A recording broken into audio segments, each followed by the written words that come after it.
What makes the difference in the quality of people's lives? What makes some people leaders and other people followers? What makes most people talk about a dream and never follow through, and other people, just a small percentage, kick ass, take names. You can throw any obstacle at them, they find a way to break through. What's the difference? It's not talent, it's not skill, it's hunger. If you get enough hunger going in you for an answer, you'll find the answer. If you get a hunger enough inside of you that says, I gotta take things to a next level, I gotta achieve, I gotta make a difference, I gotta expand, you will find the answer. People's intelligence will expand if they got enough hunger. But if you got everything and you're not hungry, you're not gonna have much. The super successful don't stop once they hit their targets. They simply reset and go again. Anytime you stop reaching for massive success, the next thing, you start settling in, that's when you start having problems. The comfort zone is dangerous. When you're comfortable, you are most dangerous. You should never feel comfortable. You should be happy and dissatisfied. Well, you should be afraid of taking risks and pursuing something meaningful. But you should be more afraid of staying where you are if it's making you miserable.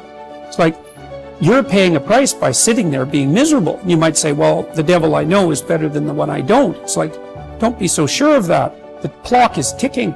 Yeah, and if you're miserable in your job now and you change nothing, in 5 years, you'll be much more miserable and you'll be a lot older. So don't be finished. Be starting. Be alert. Be ready. Be attacking. Be relentless. Let the enemy stop. Let the enemy rest. Let the enemy finish. You don't finish. Don't stop. Don't rest. Not until the enemy is completely destroyed. You are excellent. Now stop playing small. You are excellent. Stop playing small. You are excellent. Stop taking the hand that they dealt you. Take ownership. If you can get all A's in the class, do it. You don't need nobody to give you $50, $100, no pair of shoes, take you on no trip. You a grown man. Do it because you can. Stop needing the carrot. Stop needing money. Stop needing a trip. Stop needing somebody to give you a sticker on your head, and do it for the pride of who you are. Do it because you can. I don't care what your friends are doing.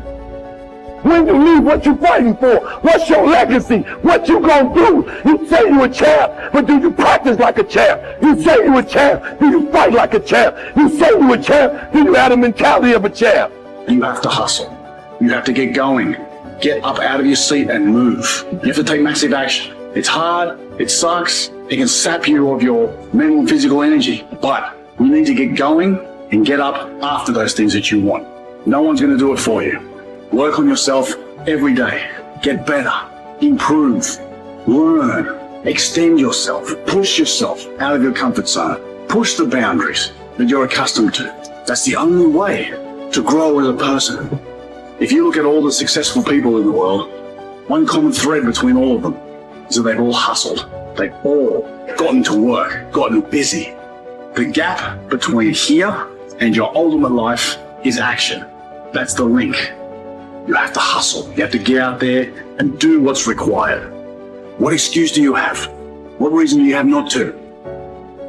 Turn this video off, get out there and get to work. One of the things you have to understand about life is everything changes and everything ends. And that kind of sounds heavy on the front end, but it's a truth. If everything changes and everything ends, number one, it should make you appreciate what you have right now. And then my view is what's next is always better. If I make it so, it's my job to make it so. And so I think, for me, I look at it and say, when you said genius is a young man's game, I think that's total bullshit. I think passion is the genesis of genius.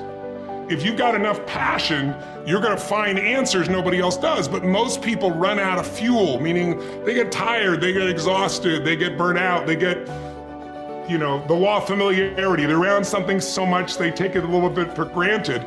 And I've managed to see something in myself that I found in every great leader that I've ever respected, and that is, I value intelligence immensely, but I know really smart people can't fight their way out of a paper bag pragmatically, right? I'm sure you do too. what I see as the one common denominator of people that are successful over a lifetime is the sustained hunger. Hunger is the number one factor. When I see somebody, I don't care what age they are, I don't care what their background is, if they're hungry to improve, to change, to make something happen.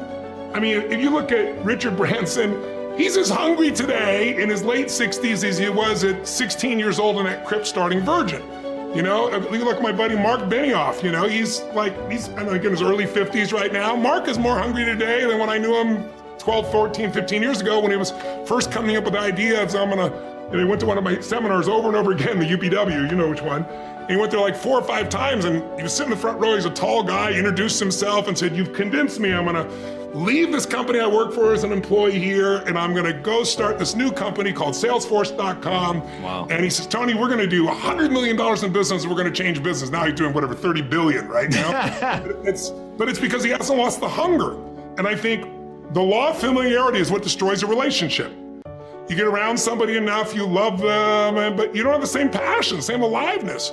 And I'm just not willing to settle for a life without passion and aliveness. That's just like, there's so much to learn, there's so much to grow, there's so much to give, and I'm wired to grow and give. And I think anybody gets wired to grow and give is gonna have a really fulfilling life. It doesn't matter what you choose to do, you're gonna be alive, because you're gonna make progress, and because you made progress, you have something to give. And we all, like, some people think they just wanna get, but you get, and it's pretty damn boring, and it doesn't really expand your sense of identity of who you are.